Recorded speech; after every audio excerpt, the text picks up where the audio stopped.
মৌসুমী বৃষ্টির পানি খালে জমা হয়ে পানির প্রবল স্রোতে বগুড়া শেরপুরের বাঙালি নদীর 50 ফুট বাঁধ ভেঙে যায়। এই সময় তীব্র স্রোতে একটি সুতার কারখানা ও মুদি দোকান নদীতে ভেসে যায়। ক্ষতিগ্রস্ত হয় শত শত হেক্টর ফসলি জমি।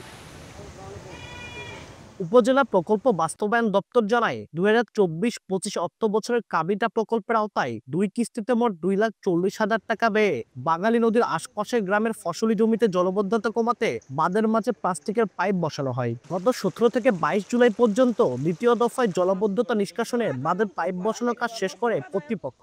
এর মাত্র 2 দিন পর 24 জুলাই বিকালে খালে জমে থাকা পানির প্রবল স্রোতে পাইপ ও বাঁধ ভেঙে যায়। গ্রামবাসীর অভিযোগ, বাঁধের মাঝে অপরিকল্পিতভাবে প্লাস্টিকের পাইপ বসিয়ে পানি চলাচলের উদ্যোগ নেওয়ায় এ ধসের ঘটনা ঘটেছে।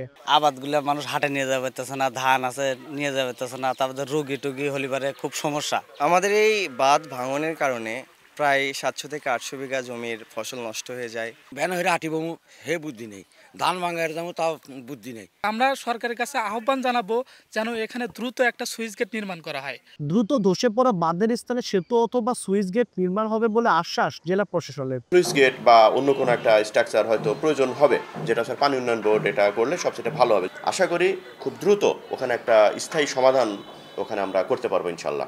ইউনোকে বলেছি ওইখানে আপনার একটা কালভার্ট দিয়ে তারপর মাটি দিয়ে রাস্তাটা আবার করে দেওয়ার জন্য দ্রুততম সময়ে যতটুকু সম্ভব এটা করে দিবে। বাঁধ ধসের ফলে সুগাট ইউনিয়নের চকধুলি, চককল্যাণী, কল্যাণী, জয়নগর, জয়লাজুয়ান, বেলগাছি, জোরগাছা ও আওলাকান্দি এবং ধনুট উপজেলার পেঁচবাড়ি, জলশুকা, বিশ্বহরিগাছা ও ভ্রমণগাতি গ্রামের মানুষের যোগাযোগ ব্যাহত হচ্ছে।